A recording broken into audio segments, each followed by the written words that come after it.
पढ़ें। 11 लिंगी आश्रम मुझे बहुत अच्छा लगा, बहुत बहुत ज़्यादा अच्छा लगा। छोड़ के एकदम से आने का मन नहीं कर रहा है, पर आगे बढ़ना है। नर्मदे हर। 11 लिंगी आश्रम से ब्राह्मण गांव जाते हुए गला बार बार सूख रहा है, धूप बहुत है, तो ठीक है। 3:30 बज रहे हैं, गर्मी धीरे धीरे कम ही होगी। सर पे कपड़ा बांध लिया है कि लू न लगे। पिछली बार की तरह केरी पना और नींबू पानी के पाउच काफ़ी सारे रख लिए। सियाराम बाबा के यहाँ मिला हुआ वो टैंक भी साथ में ही है। अब वो हमारा नर्मदा परिक्रमा का अभिन्न साथी हो चुका है। यही मेरा चिरपरिचित दंड। इस बार मैंने कमंडल को बैग में रख लिया है 11 लिंगी आश्रम से निकलते हुए, वरना वीडियो बनाने में बहुत मुश्किल होती थी। एक हाथ में कमंडल, एक हाथ में बैग। अच्छे से पैक कर लिया है उसको कि मैया का पानी लीक ना हो। अपनी पूजन सामग्री के साथ रख दिया है।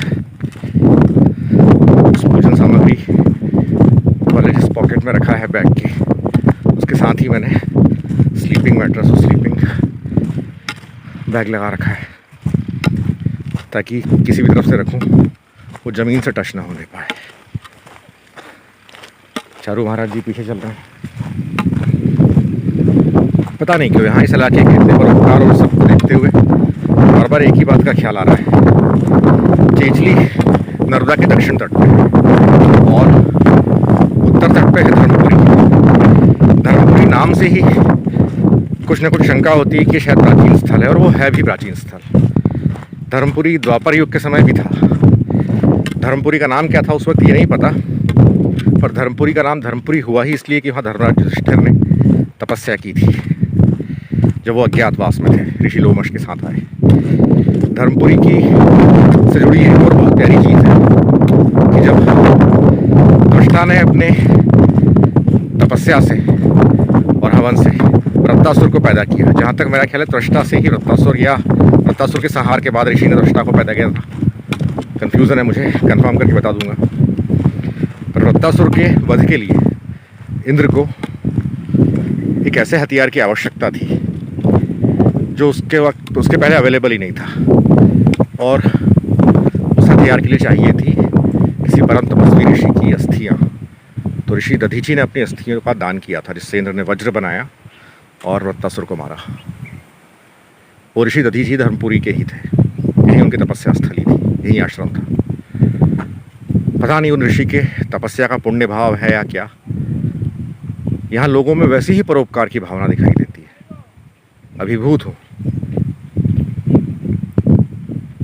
वृत्तासुर एक सरपेंट टाइप कह सकते हो, डेमिगॉड था। ब्राह्मण तो वो था ही, ब्राह्मण और राक्षस की संतान उसके पिताजी थे त्वष्टा, राक्षस माता और ब्राह्मण ऋषि पिता की संतान। वृत्तासुर भी ब्राह्मण था, पर ऋग्वेद में जैसा उल्लेख है वृत्तासुर के बारे में, वो एक ड्रैगन टाइप कोई चीज़ थी, सरपेंट टाइप डेमिगॉड था, और बहुत ज्ञानी था। उसको मारना बहुत मुश्किल था। लोमश ऋषि जो महाभारत में कथा बताते हैं, उसमें फिर ये उल्लेख आता है कि वृत्तासुर के वध के बाद इंद्र पर ब्रह्म हत्या का अपराध लग गया, और उस ब्रह्म हत्या के अपराध से बचने के लिए इंद्र ने स्वर्ग का त्याग कर दिया, और स्वर्ग का त्याग करके इंद्र एक कमल नाल में जाकर छुप कर बैठ गए। अब स्वर्ग इंद्र विहीन हो गया था। स्वर्ग के लिए किसी न किसी राजा की आवश्यकता थी।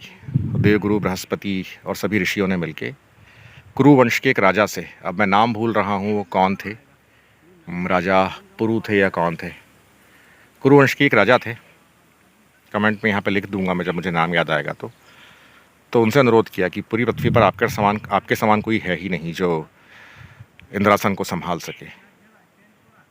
तो उन्हें रिक्वेस्ट करके लेके आए स्वर्ग में इंद्र के आसन पर बैठने के लिए। अब इंद्रासन प्राप्त करके उनमें घमंड आ गया, और उस अहंकारवश उनकी एक बार निगाह पड़ी इंद्र की पत्नी रानी शची पर, तो वे उस पर मोहित हो गए।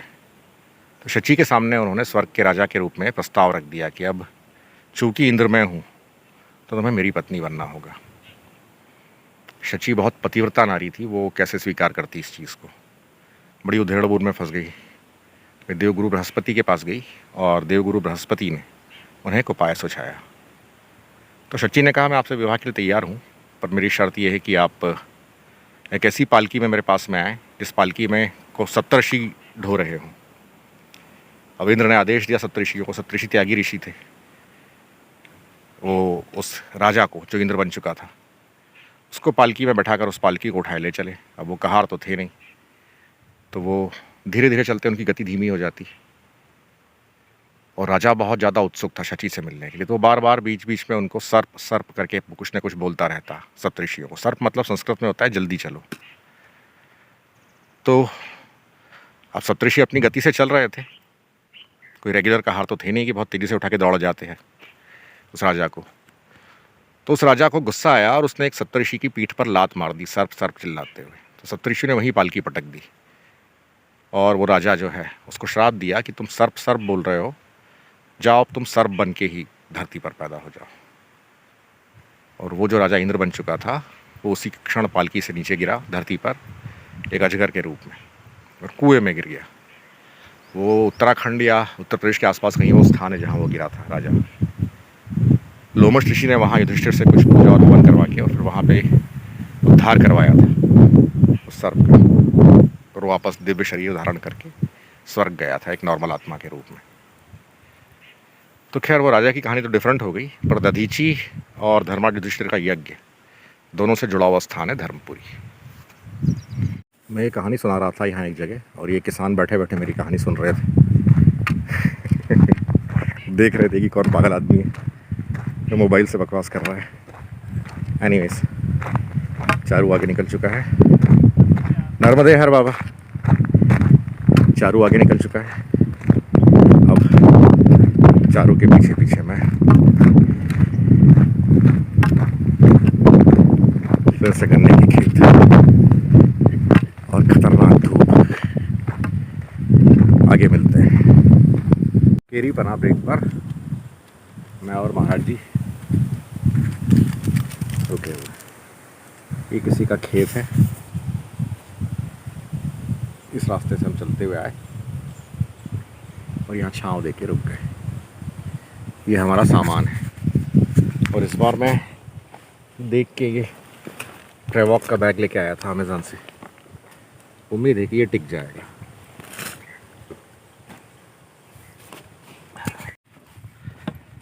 ये रास्ता है ब्राह्मण गांव के लिए। अभी कोई सा एक गांव आया था, उसको क्रॉस किया ब्राह्मण गांव के लिए। हवा तेज चल रही है, हवा का बहुत जोर आ रहा होगा। ऐसा कटीला रास्ता है झाड़ियों वाला। पहले आएगा नंदगांव के बाद आएगा 2 किलोमीटर बाद ब्राह्मण गांव। देखते हैं अगर जल्दी आ गई ये सब जगह, लोग 2 किलोमीटर बता रहे हैं। 2 किलोमीटर पे अगर ब्राह्मण गांव है तो ये संभव तो मुझे लगता नहीं, क्योंकि लोगों ने बताया था नंदगांव से 2 किलोमीटर आगे ब्राह्मण गांव है और नंदगांव अभी आया नहीं। तो अगर 2 किलोमीटर पे नंदगांव है तो ब्राह्मण गांव 4 किलोमीटर होगा। समय लगा तो मुझसे भी आएगा, नहीं तो फिर वहीं पे कहीं पे रात बिताएंगे। ये रास्ता है, ऐसे रास्तों पे भटकने के बहुत चांस होते हैं और यहाँ कहीं भी एरो के निशान या झंडे दिख भी नहीं रहे। चीचली में हम ऐसे ही भटके थे, अब यहाँ फिर रोड बाइफरकेट हो गई। अब किधर जाएं भाई? चारू, अब किधर जाएं? इस वाली को ही पकड़े? इसी में चलते कि वो फिर नदी के किनारे जाती है। ये रोड से लग रही है मुझे जैसे 5 तोमर फिल्म की शूटिंग में थी, चंबल इलाके की। गर्मी भी वैसी ही है, खतरनाक की झाड़ियाँ। नर्मदे यार, इसी पे चलते। ये रोड फिर ख़त्म हो गई और ये पगडंडी पहाड़ी की ओर जा रही है। ब्राह्मण गांव ये पहाड़ी पे से। चलो, बच्चा आ गया, उसने बता दिया ये पहाड़ी पे से जाना है ब्राह्मण गांव। वो पहाड़ी पर से रास्ता है, इसको चढ़ के ऊपर चढ़ के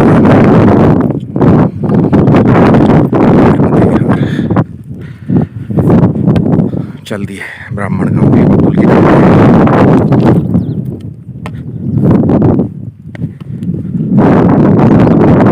अच्छा वो पगडंडी फिर इस कीचड़ की रोटी आके मिल रही है।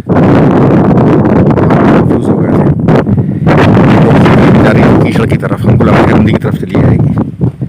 एक पगडंडी निकल रही थी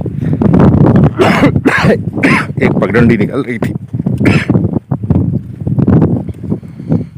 चले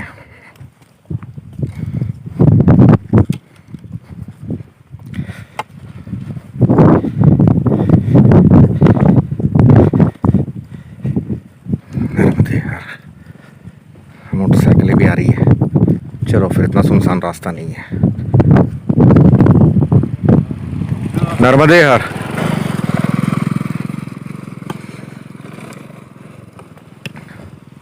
इस पहाड़ी पे चढ़ना है, फिर कहीं ना कहीं रास्ता होगा ब्राह्मण गांव का। इतना रास्ता बता दिया हमको, शॉर्टकट। यही हमको यहाँ तक लेके भी आया था। ये मेकशिफ्ट हैमॉक में लेटा हुआ है अपने घर पे।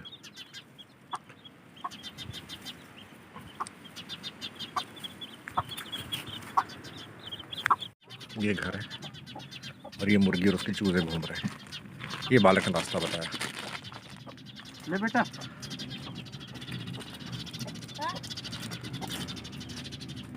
ले ये ले। राज्य आ रहे हैं। यहाँ एक छोटी बच्ची और उसका छोटा भाई यहाँ मिल गए थे इस घर में। यहाँ इनसे बैठने की परमिशन मांगी। ये बच्चे नहीं रास्ता बताया। ये बच्चा खाट ले आया है बाहर। धन्यवाद बेटा, लगा दे।